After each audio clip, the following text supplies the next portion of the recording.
Tennessee country. In the whole world, none other like it.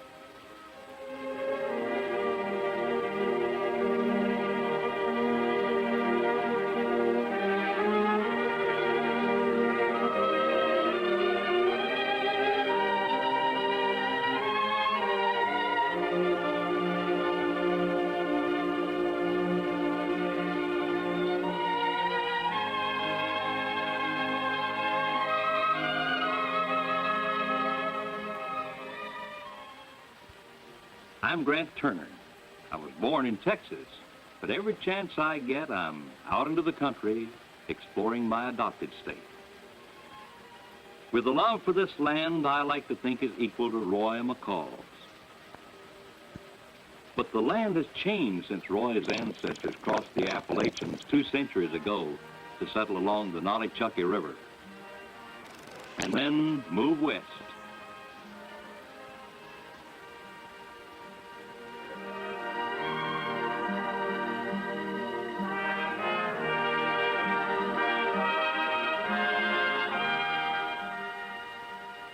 Yes, the reign of King Cotton with its great plantations is long gone.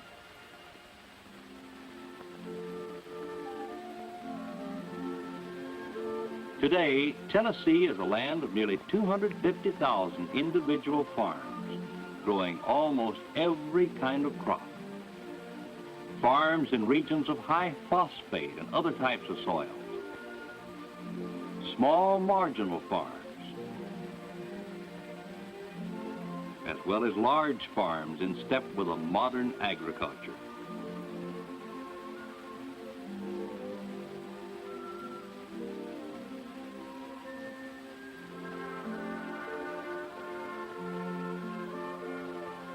It's a state where the great majority of its farmers work their own land.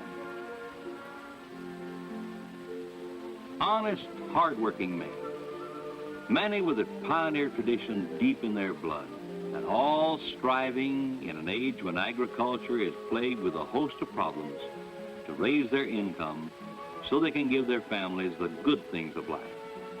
It was on one of these excursions some years ago when I first came across the story of Roy McCall. In fact, I was put on his trail by my old friend Bill Prentice, whose farm joins that of the McCall. Roy's trouble started when the older of his 2 boys, Jim, got back out of the service. The itchy feet took him away for another spell before he got back to Tennessee. When he did, he brought along a pretty young wife and some ideas of his own about how to work that McCall land. Well, Grant, you put 2 mules in the same stall and you know how that is. Anyway, I'm afraid I had something to do with that split between father and son.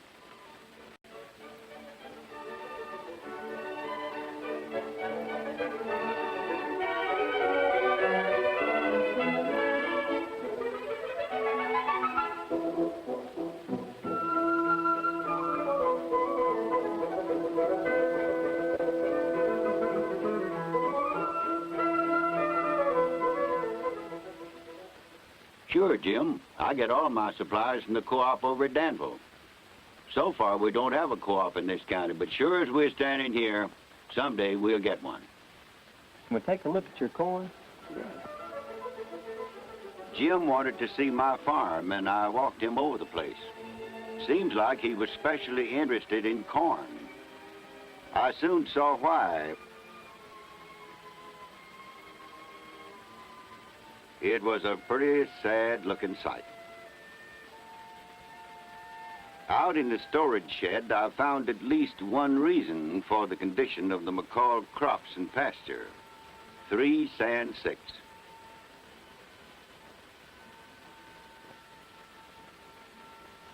Crimson, loaded with turnips.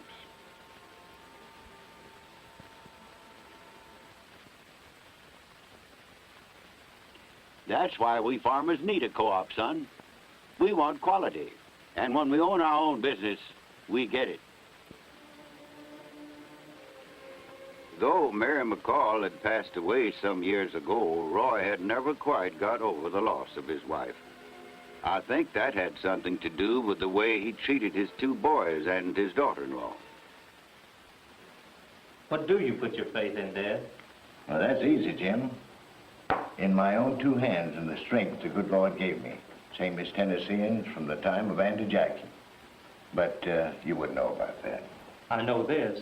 The time when the farmer can go it alone is over. This is a new day, Dad, when farmers have to stand together, pool their purchasing power to get high-quality supplies at decent prices. Now, if that ain't self-reliance... Jim, you've been away too long.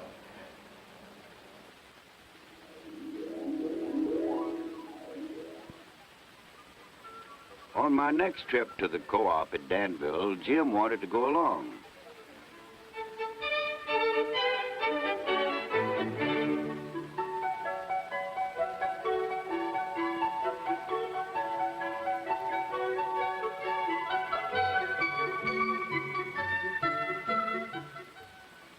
After I'd taken care of my own business, I took Ed Henderson over to Jim.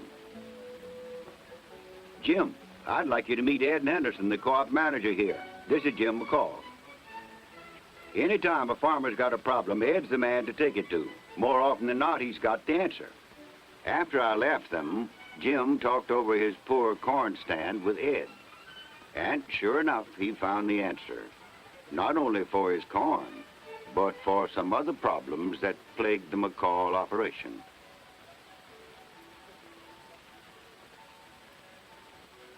But no sooner had we reached the McCall farm than trouble was brewing.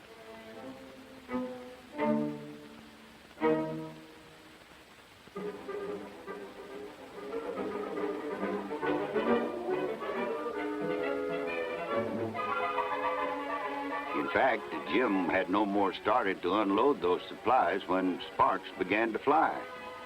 It's not that Roy was against the co-op. It was just that Jim was out to improve the old homestead, while his father was out to show he was still boss. And anyway, I don't believe he'd forgiven Jim for all the time he'd spent away from his own folks. Next morning, I learned who won that battle, as I saw young Pete McCall headed back to Danville with those supplies.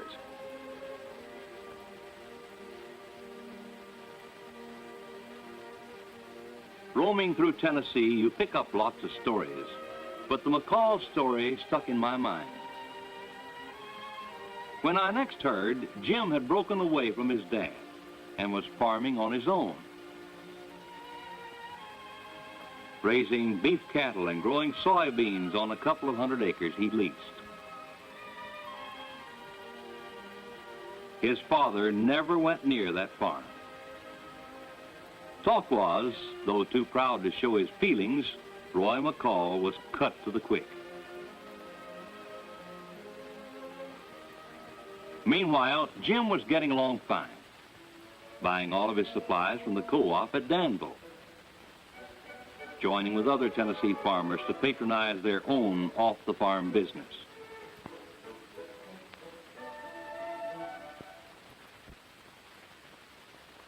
Roaming around, my mind went back to how the co-op first got started. Way back after World War II, when the Tennessee Farm Bureau picked a committee of farm leaders to look over farmer cooperatives in other states. It was a time when Tennessee farmers still lacked a reliable source of supply, when our quality standards left much to be desired, and proper grades of fertilizer just didn't exist. When the Tennessee farmer was forced to give somebody else both ends of the rope in the marketplace, to pay what he was asked, to take what he could get. Well, that little committee of farmers came back to start a cooperative right in step with the spirit of the volunteer state. 33 county co-ops, owned and run by local farmer businessmen, each put up $100 to start Tennessee Farmers Cooperative, to supply the raw materials they needed through a statewide cooperative in which each co-op owned stock. Modest beginnings, sure enough, but an idea bound to grow, that the good Lord helps those who help themselves. Something written into Tennessee history from the days of its first settlers. Soon the idea of farmers pooling their resources to solve their off-the-farm problems had spread far and wide through Middle Tennessee, across the West Tennessee flatlands, through the mountains of East Tennessee. Meanwhile, it had developed its own seed program, contracting with farmers to grow top-notch seed, as well as importing seed from all over the country. Soon it was strong enough to build its own plant to produce the first high-analysis fertilizer for Tennessee farmers. Goodbye to that old standby 3 sand 6. Because in came 6-12-12, and at last Tennessee farmers had access to the plant food recommended by their own university extension people. With high-analysis fertilizer now available, in the next 5 or 6 years, farmers save more than $8 million in the purchase of plant foods alone. Those were the early years of our county co-ops and Tennessee Farmers Cooperative. Soon afterward, I heard another chapter of the McCall story. Well, Grant, it was about this time that farmers in our county went about setting up their own co-op. But we needed the support of community leaders like Roy McCall. Much as he hated the job, Jim agreed to go out and talk to his dad.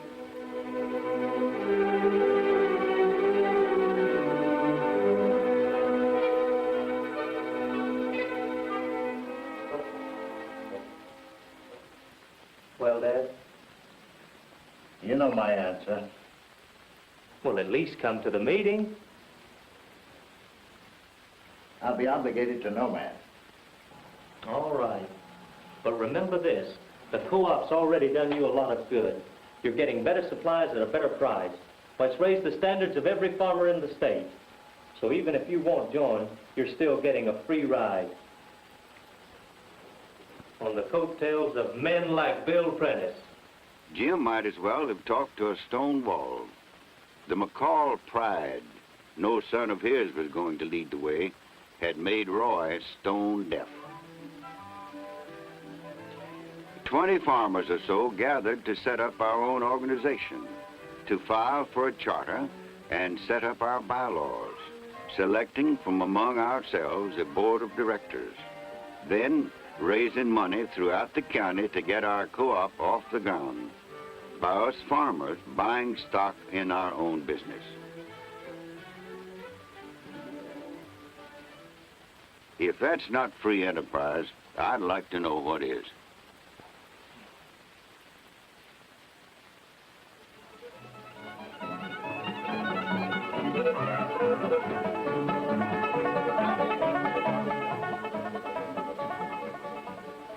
A year later, we held the first annual meeting of our county co-op. Young Pete McCall was there, along with Jim and his pretty wife, having the time of his life.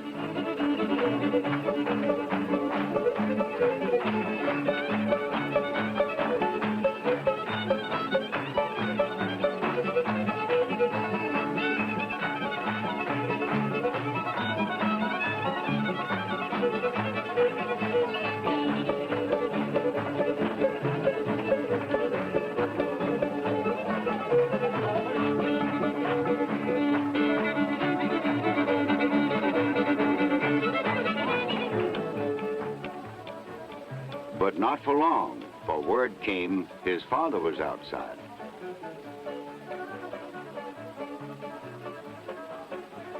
You belong in there with the rest of us. Come on, Roy, don't be a mule. I've come for my boy, Bill. Pete, we're going home. Don't break up the boys' fun, Roy. You're not a child any longer, Pete. You do as you please.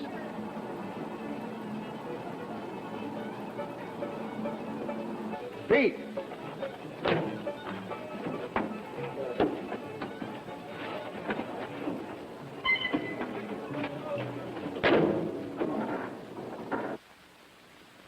Well, the years rolled by, and I lost track of the McCalls. But time had worked wonders for the county co-op Bill Prentice and his neighbors had started, providing for its members and patrons a full line of farm supplies.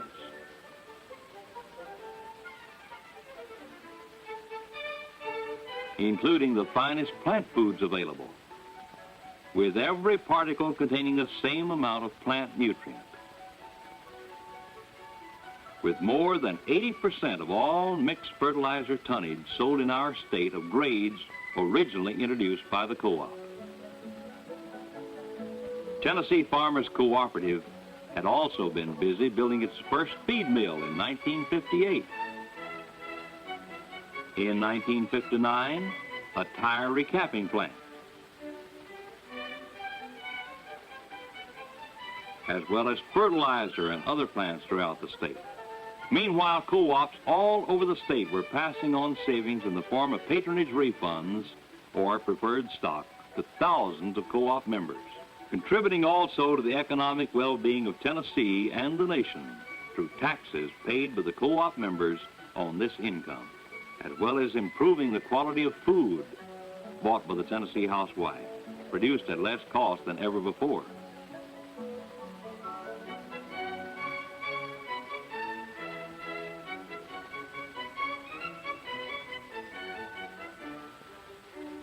One day in Nashville, I ran into Bill Prentice, here for a convention.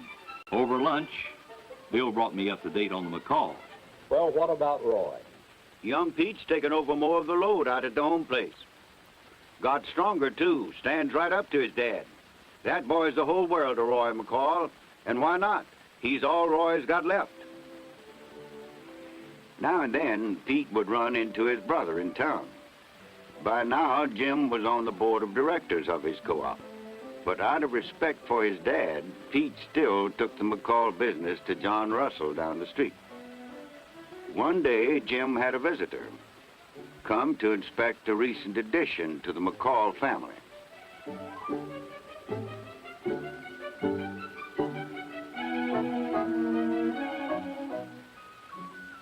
While in his brother's home, Pete also saw evidence of the co-op in the kitchen as well as in the feed line.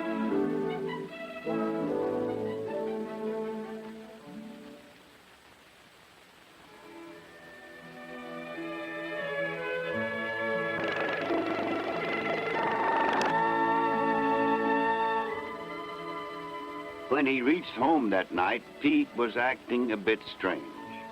Roy could see that something was bothering the boy. It wasn't long before Pete came out with it. I saw Jim today. Seems he's got more than he can handle now, and he wants me to come in with him. He does. Go in with him. What'd you tell him? I said I'd think it over.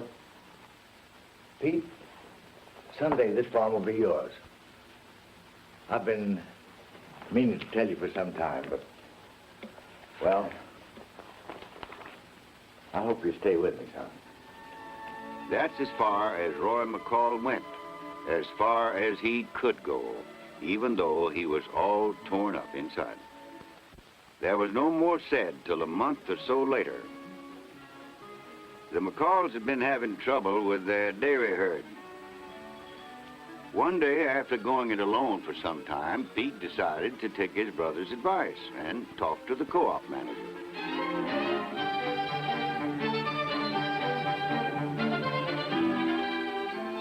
A few days later, a field man came out to the McCall place to talk over their problem, one of the services provided by the co-op, along with fertilizer, seed, and farm chemical specialists.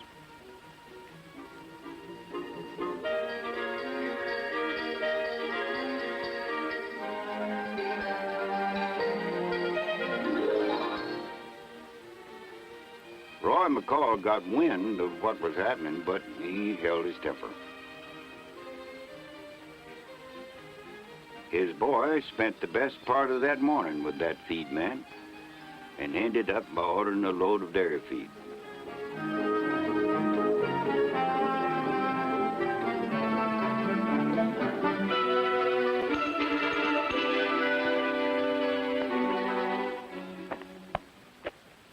Pete, why do you think that stuff will be any better than we've been getting from John Russell? Well, it's worth a try, Dad.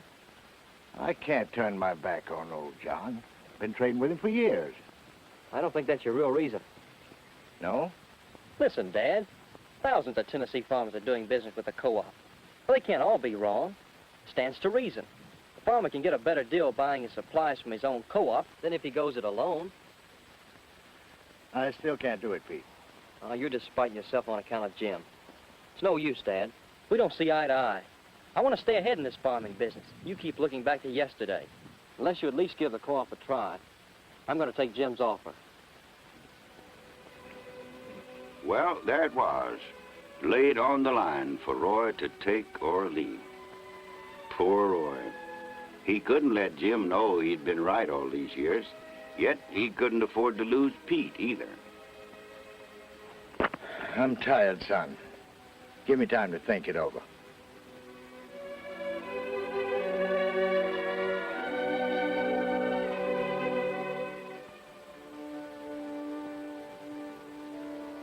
With his problems seeming to get the best of him, Roy sought the only help he knew, and there decided to set out on a journey to find his bearings again. In his search for his own roots, retracing the route his people had come long ago, finding comfort in the ageless beauty of Tennessee, at home among things truly Tennessean.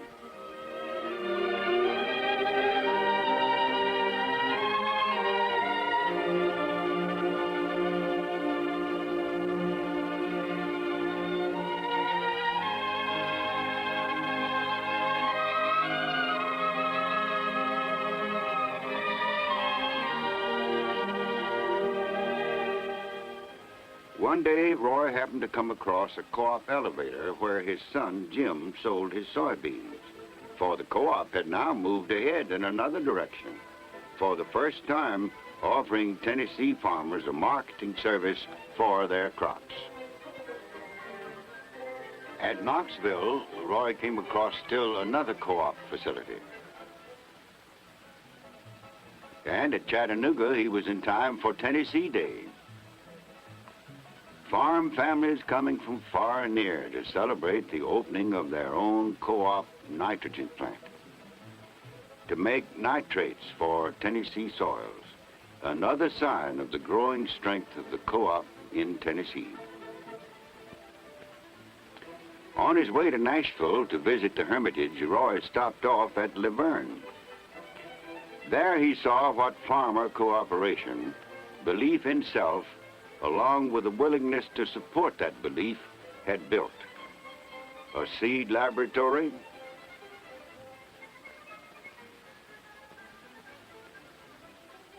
a fertilizer and feed quality control lab,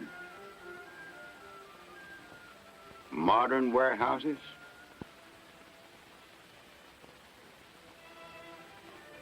a fertilizer plant to assure Tennessee farmers high analysis plant food. One of several co-op feed mills producing feed to farmer specifications. Headed to Tennessee poultry and livestock growers.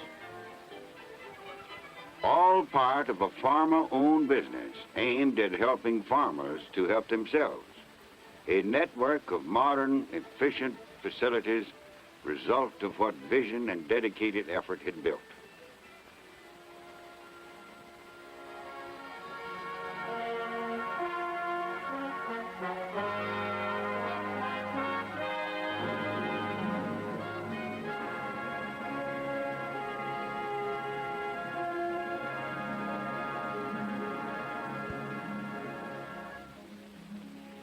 At the Hermitage, Roy McCall finally found his answer in the life and times of its former owner. Here, Roy McCall suddenly realized that the co-op was only an outgrowth of the heritage of all Tennesseans, a living symbol of the spirit of our pioneers, its beginnings rooted in the volunteer tradition of our state. For just as the pioneer was ready to blaze new trails, to create a better life for himself and his family, today the co-op is helping to build a better life for the Tennessee farmer, as truly Tennessean in its roots as Roy McCall himself.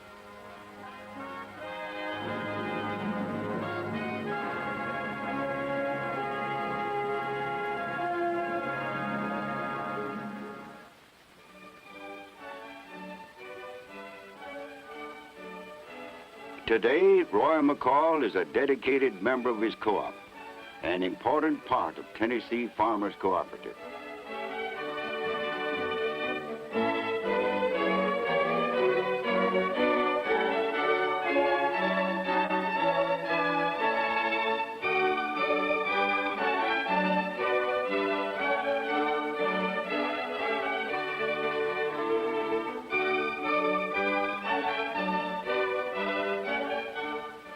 A business that has come a long way since its beginnings not too many years ago.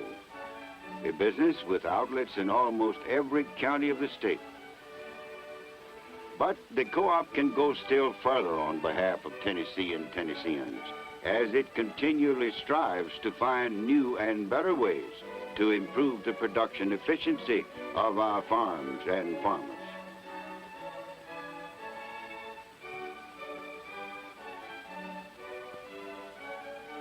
Seeking also new and better markets for their products, while contributing to the general well-being of all of our people. Its future bound only by the faith of Tennessee farmers in themselves.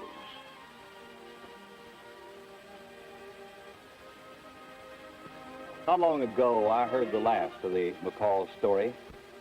Although Roy had come to terms with his son Pete, there was still something left undone.